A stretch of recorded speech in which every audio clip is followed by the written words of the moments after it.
எல்லாருக்கும் தெரியும் மெயினாக உடம்புக்கான கல்வியை தான் மெய்ப்பாடம் சொல்கிறாங்க. இப்போ மெய்ப்பாடம் 12 விதமான மெய்ப்பாடமும் 3 வகையான கரலாக்கட்டை சுத்தம் பண்ணுறோம். ஓகே, எல்லாத்தையும் 108 தடவை பண்ணுறோம் உலக சாதனைக்கு. ஓகே, நாம் இப்போ என்ன பண்ண போகிறோன்னா எல்லாத்தையும் 10 தான் செய்ய போகிறோம். 10 செஞ்சுட்டு நான் ஒரு சார்ட்டு கொடுப்பேன். அந்த சார்ட்டில் நீங்கள் பார்க்கலாம், நீங்கள் மூவ்மெண்ட்டை பார்த்துட்டு நீங்கள் செய்யலாம். ஓகேவா? நீங்கள் ஒன்றும் கிடையாது. அன்றைக்கி வந்துட்டு நின்றுட்டு உங்களை மாதிரி ஒரு 1000 மாணவர் வராங்க. ஓகேவா? 1000 மாணவர் வராங்க. பொறுமையாக நிதானமாக செஞ்சாலே போதும். உங்களுக்கு எல்லாருக்கும் உலக சாதனை சர்டிஃபிகேட் கிடைக்கும். 2 சாதனை சர்டிஃபிகேட் கிடைக்கும். ஓகேவா? அன்றைக்கி செய்யும்போது நடுவில் நிற்கக்கூடாது, கரலாக்கட்டே கீழே போடக்கூடாது. இது 2 ரூல் தான். 2 ரூல் தான். என்ன பண்ணக்கூடாது? நிற்கக்கூடாது, கரலாக்கட்டை கீழே போடக்கூடாது. இது 2 செஞ்சால் மட்டும் என்ன கிடைக்காதா?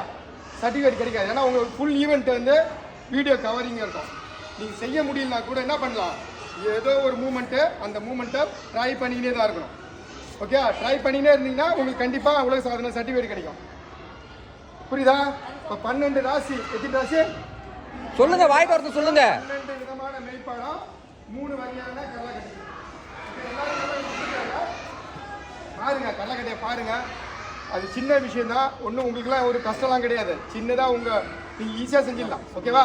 ஆரம்பிக்கலாமா? பண்ணலாமா? பாய்ஸ், குரல் வேகம், சவுண்ட் இல்லை. ஃபாலோ பண்ண முடியுமா? யாருக்கு என்ன தெரியல கை தூங்க.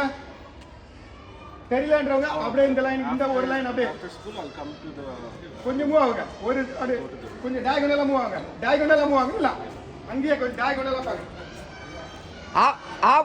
ஆஃப் லெஃப்ட் டர்ன் இல்ல ஆஃப் ரைட் டர்ன். அவ்வளோ தெரியுதா? இப்போ தெரியுதா? இப்போ தெரியுதாப்பா? ஓகே, கையை எடுங்க, நில்லுங்க, கீழே வைங்க, காலை ஒன்றாங்க, காலெல்லாம் ஒன்றாங்க. காலு க்ளோஸ்மா, ஃபுல்லா க்ளோஸ். ஒரு எறும்பு கூட உள்ள போவாது. இப்போ வி ஷேப் பிரிச்சிட்டு காலை பிரிங்க.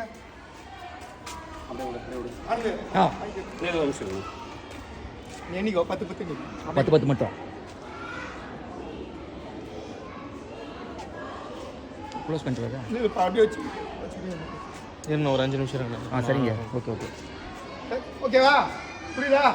இப்போ காலை உங்கள் உடம்புக்கும் உங்கள் காலும் உங்கள் தோலும் ஒரே அகலம் இருக்கும். உங்கள் தோலை விட கால் இப்படி இருக்கக்கூடாது. தோலுக்கு ஃபுல்லாக இருக்கணும் கால். உங்க தோல் பட்டை எவ்வளோ அகலமோ அவ்வளோதான் கீழே கால் அகலம். அதிகமாக இருந்துச்சுன்னா உங்கள் ஹிப்பு வந்து மூவ்மெண்ட் அதிகமாக கிராவிட்டி தேவைப்படும். அதனால் தோல் பட்டையும் உங்கள் காலும் நேராக இருக்கணும். வீ பண்ணிவிட்டு இந்த வீலேருந்து காலை தூக்கி இப்படி வச்சிங்கன்னா கரெக்டாக இருக்கும். இதுவும் ஒரே அகலமாக இருக்கும். ஓகே, அப்போ கையை எப்படி தூக்கி